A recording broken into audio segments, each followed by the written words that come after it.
Selamat sore rekan pelaut. Semoga sehat-sehat semua. Kali ini saya akan memberikan tips bagaimana supaya kita kerja di kapal itu betah. Ya, kadang kita mendapat perusahaan gajinya besar, tetapi kita tidak betah dengan situasi orang-orang yang di kapal. Ada yang mengatakan bahwa gaji cukup dan tidak begitu besar, yang penting cukup, tapi mereka bertahan bekerja karena situasinya di atas kapal itu enak dan menyenangkan. Nah, kenapa demikian? Tentunya semua kapal pasti mengalami hal-hal yang demikian, tidak terkecuali di kapal saya. Nah, apa yang menyebabkan sehingga saya atau Anda itu betah bekerja dalam satu kapal atau dalam satu perusahaan? Apa yang menyebabkan? Ada beberapa faktor.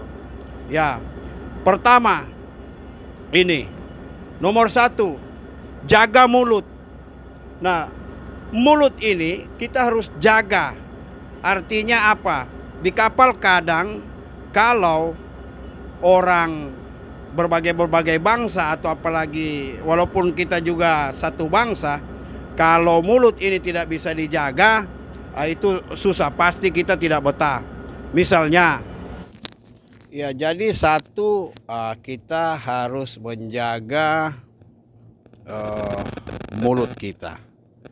Ya kadang kita ini kalau misalnya ada kru atau kawan yang berkeluh kesah kepada kita, wah ini begini, chip ini tidak bagus, oiler ini tidak bagus, ini jangan bilang-bilang ya, ini saya mau kasih tahu, ini sebenarnya orang ini begini, dia itu begini.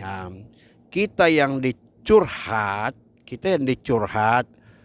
boleh kita menanggapi, tapi jangan sampai disampaikan lagi kepada orang yang memang dia tidak senang.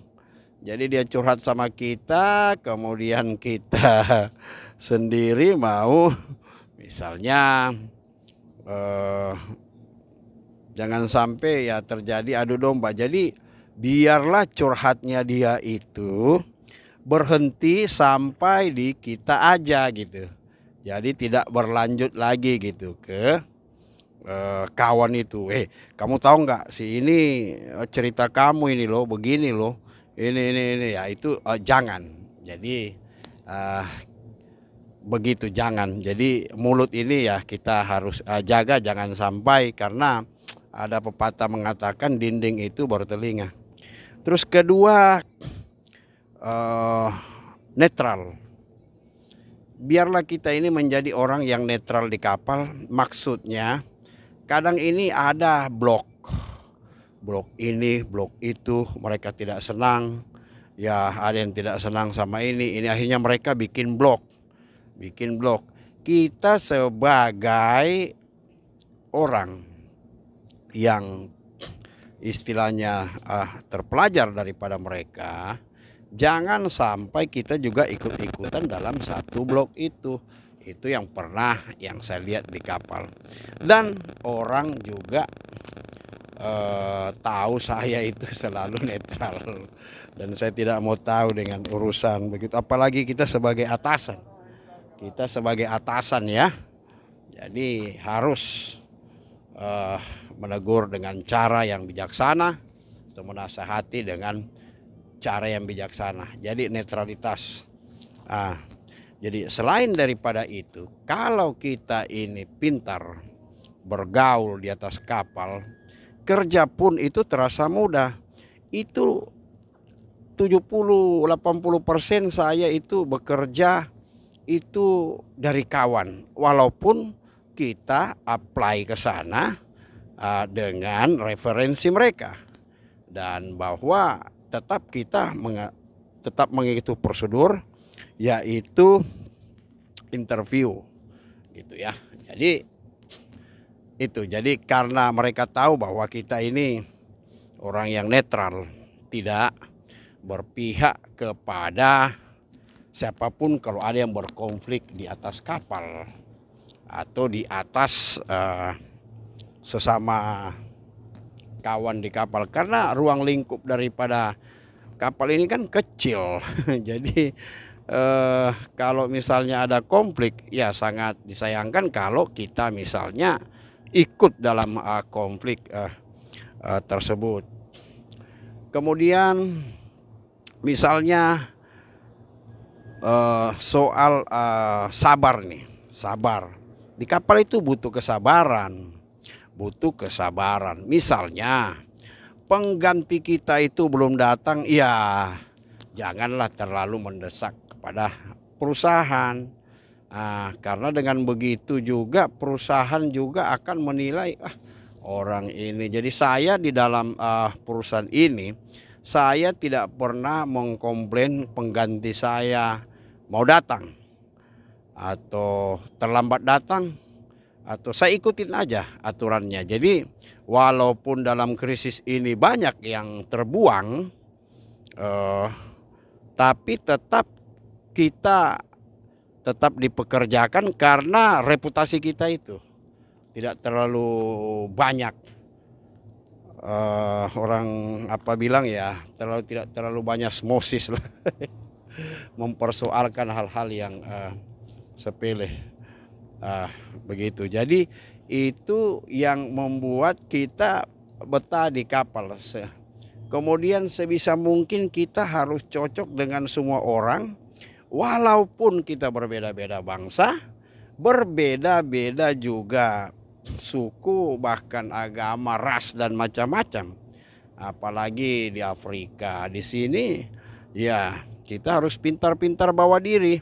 Saya di Afrika sejak 2006 dan di sini lagi terakhir saya sudah 5 tahunan lagi di sini, dari Angola, dari Kamerun, dan di sini Ghana. Saya tetap bisa menyesuaikan dengan perilaku orang-orang di sini dan tidak terlalu kaku juga terhadap mereka. Itu yang saya ingin berikan kepada kawan pelaut, bagaimana agar supaya kita bisa betah, dan tidak menutup kemungkinan dimanapun kapten atau chief engineer atau officer atau kawan-kawan kita itu kalau pindah perusahaan, dia akan memberikan informasi juga kepada kita karena hubungan kita dengan mereka itu baik. Jadi itu, jadi jaga mulut, netralitas kita juga terjaga, dan sabar. Ya itu istilahnya, perusahaan juga melihat kalau kesabaran kita di kapal itu, apalagi kalau di Afrika sini pengganti susah ya. Jadi kita harus betul-betul bersabar, jangan mendesak, jangan ini, supaya nama kita di kantor juga tetap mereka bahwa orang ini adalah sabar. Saya kira itu aja sebagian yang perlu, masih banyak lagi sebenarnya, tapi karena terlalu panjang nanti, jadi yang pokok-pokoknya itu aja ya. Sebisa mungkin kita jangan terlibat dalam konflik. Apabila ada konflik di atas kapal, sebisa mungkin kita menjadi juru damai, mendamaikan mereka, dan juga netralitas kita, kesabaran kita, dan masih banyak lagi yang lain, termasuk kita meningkatkan juga skill kita tentunya, supaya kita tetap bisa dipercaya untuk bekerja di perusahaan kita ini. Ya karena sekarang perusahaan ini mereka tetap meminta referensi dari perusahaan lama kalau kita mau pindah perusahaan. Iya. Kita sambung lagi dengan topik yang lain. Salam pelaut, jaga kesehatan, jaga kondisi, vitamin. Semoga kita terhindar dari corona, dan juga bagi pelaut yang nganggur segera belum bekerja segera mendapat pekerjaan. Itu yang saya ingin sampaikan, kawan-kawan. Terima kasih. Kalau ada komen saya tunggu, kita bisa tukar pendapat atau tukar informasi di channel saya ini. Terima kasih. Selamat malam. Salam pelaut.